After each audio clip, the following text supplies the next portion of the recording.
Hello sweeties, இன்றைக்கி monthly checkup இருக்கிறனால கடகடன்னு ரெடி ஆகிட்டு இருந்தேன். கன்ஷிகாவை ஸ்கூல் காமிச்சிட்டு ரெடியாக ஆரம்பிச்சேன். ஹாஸ்பிட்டலுக்கு தேவையானது எல்லாமே எடுத்து பேக்கில் வச்சுட்டு இருந்தேன்.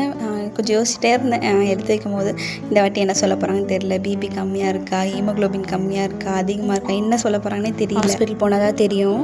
இட்லி இருந்துச்சு, காலைல இட்லி செஞ்சுருந்தேன். இட்லி சாப்பிட்டுட்டு ஹாஸ்பிட்டல் கிளம்பியாச்சு. நெக்ஸ்ட் மந்த்லேருந்து பெரிய ஹாஸ்பிட்டலுக்கு அனுப்புறேன்னு சொல்லிட்டு பேசியிருந்தாங்க. என்னன்னு தெரியல. ஸோ இந்த வாட்டி போனால் தான் செக்கப்புக்கு தெரியும் அப்படின்னு சொல்லிட்டு நானும் கிளம்பிட்டேன். அதுக்கப்புறம் போனோடனே என்ட்ரி போட்டுட்டு பிபி வெயிட்டு இதெல்லாம் செக் பண்ணிவிட்டு டாக்டரை கன்சல்ட் பண்ணும்போது ஹீமோக்ளோபின் டெஸ்ட் எடுத்துகிட்டு வாங்க, கம்மியாக இருக்குது அப்படின்னு சொல்லி சொன்னாங்க. ஹீமோக்ளோபின் டெஸ்ட் எடுத்துகிட்டு வந்து அதுக்கப்புறம் அதுக்கு ரிசல்ட் வர வெயிட் பண்ணிட்டு டாக்டர்கிட்ட காமிச்சா ஹீமோக்ளோபின் லெவலும் கம்மியாக இருக்குது அப்படின்னு சொல்லிட்டு சொன்னாங்க. 2 திட்டு வாங்கிட்டு தான் வெளியே வந்தேன். நானும் என்ன சாப்பிட்டாலும் ஹீமோக்ளோபின் லெவல் அதிகமே ஆகிற மாதிரி தெரியவே இல்லை. இன்னும் 1 வீக்குள்ளே இசிஜி எக்கோலாம் எடுத்துகிட்டு வந்து பார்க்க சொல்லியிருக்காங்க. அப்போ தான் பெரிய ஹாஸ்பிட்டலுக்கு எழுதி தருவேன்னு சொல்லியிருக்காங்க. வரும்போது ஜூஸ் குடிச்சிட்டு வந்துட்டோம்.